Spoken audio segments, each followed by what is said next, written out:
cómo la humildad es un don que necesitamos para no dañar nuestra fe, pero que se da la paradoja que los que reciben más dones temporales, que son, diríamos, deseables y codiciables por el mundo, están más expuestos a no crecer en la humildad. Y por eso es que la responsabilidad en la formación de las conciencias de esas personas es muy importante. Ahora, dentro de esos dones, hay dos tipos de dones, diría. Los dones temporales, que pueden hacer que mi soberbia se extienda, se expanda, y los dones espirituales. Dentro de los dones temporales, de alguna manera el tiempo se encarga, los años se encargan, en la mayoría de los casos, como ya mencionábamos, de ordenar ese posible desorden. Ejemplo típico, lo mencionábamos hace 2 semanas, si no me equivoco, de una persona que tiene belleza física. Entonces sí, una señorita, un joven que tiene mucha belleza física, etcétera, se va a sentir, pues va a tener la tentación de la soberbia. Porque el mundo, las personas lo van a desear, lo van a elogiar, pero el tiempo se va a encargar de resolver eso. Claro, la cirugía, la cosmética, etcétera, van a tratar de retardar el asunto, pero en algún momento esa flor, entre comillas, se va a marchar. Y esa soberbia se va a ir curando. Entonces, igual pasa con los otros dones temporales. El tiempo los va resolviendo, en la mayoría de los casos. Incluso la inteligencia, incluso las habilidades deportivas, artísticas, etcétera. Los años los van menguando. Aparece otra persona más joven que supera. Entonces, diríamos, el tiempo hace un trabajo en favor de esas personas. Pero hay otros tipos de soberbia escondidas. Y llamemos en general a estas soberbias escondidas la soberbia espiritual. Justamente San Pablo, en esta semana que hemos empezado la carta a los romanos, y coincide también en esta semana que hemos estado contemplando hasta el día de hoy, el capítulo 11 de San Lucas en el Evangelio, donde aparecen los ayes de Jesús. Ay de. Ahí Jesús se está doliendo él. No es que les esté insultando, él se duele porque él se da cuenta que personas que tienen más dones espirituales pueden endurecer su corazón. Y entonces eso le pasó a los fariseos y a los escribas, y uno de esos fariseos fue San Pablo. San Pablo fue un fariseo.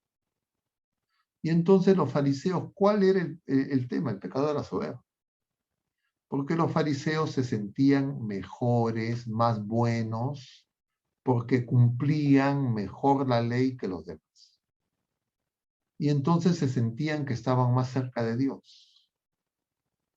Y los escribas, que eran los que conocían, eruditos, conocían la escritura, la revelación, entonces se sentían que estaban más cerca de Dios, al punto que se sentían mejores que los demás, al punto que despreciaban a los pecadores, porque los culpaban y ellos se sentían que ellos ya tenían la salvación en sus manos. Y por eso conviene recordar cómo actúa Satanás.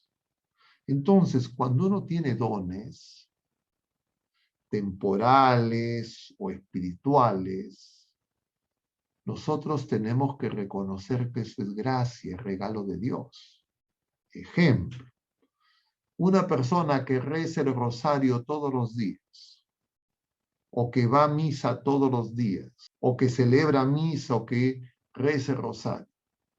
Grave error si creería que es mejor que los demás. Lo primero que tiene que darse cuenta es que eso es un don de Dios. Y si es que ha recibido ese don de Dios, esa, diríamos, fe que le hace rezar, lo que corresponde es dar gracias a Dios por ese don y saber que eso no es para su uso exclusivo ni mezquino, de la manera análoga como se pueden usar los bienes materiales, los bienes pasajeros.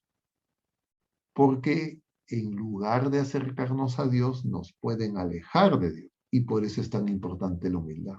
Y lo peligroso es que esa soberbia espiritual no mengua con el tiempo, al punto que el Señor la compara con una viga que nos vuelve ciegos. Y entonces, una de las características de la soberbia espiritual es que uno se dedica a criticar a los demás y ve los defectos de los demás. Y entonces ve defectos por todas partes.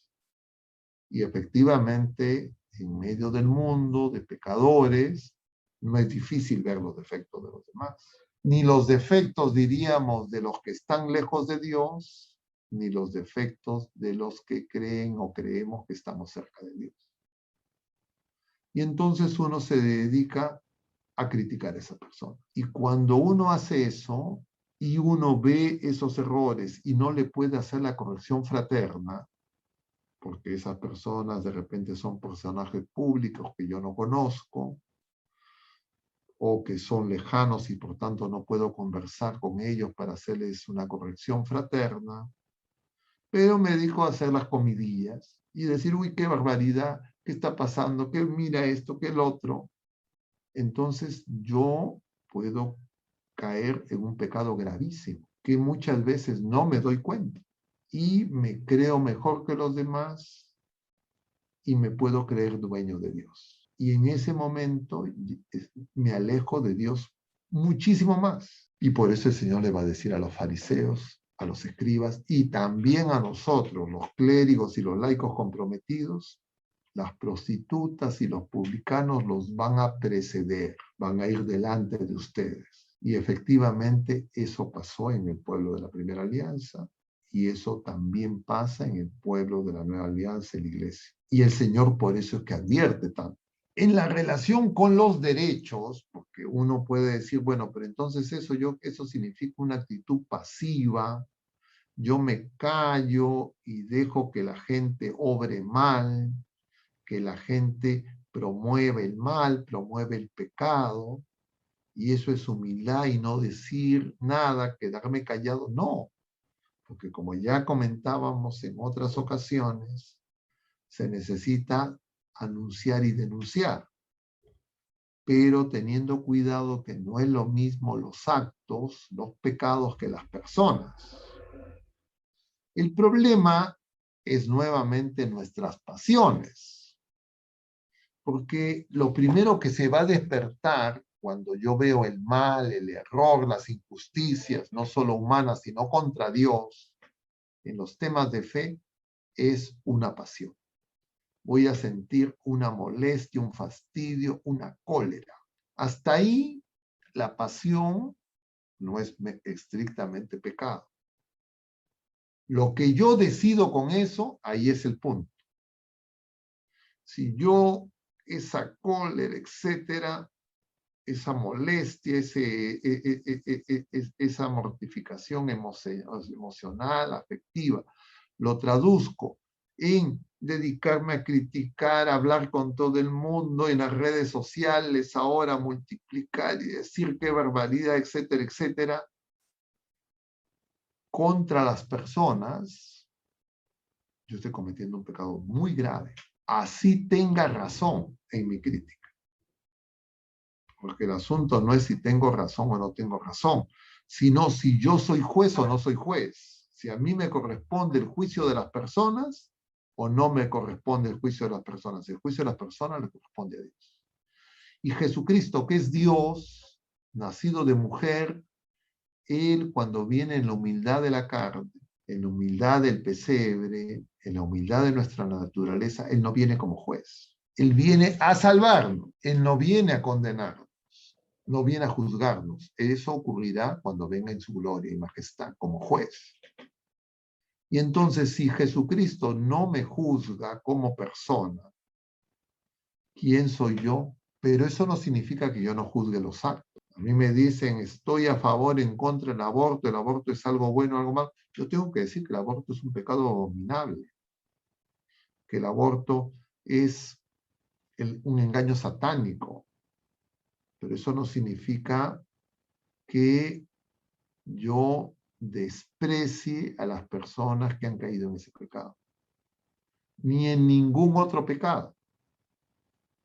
Y eso no es fácil para nosotros. Y por eso es que el Señor nos dice a la corrección fraterna.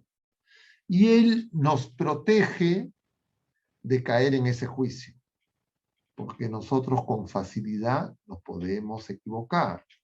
Y además, las personas que cometen pecados, pecados gravísimos, se pueden arrepentir, se pueden convertir y pueden ser santos.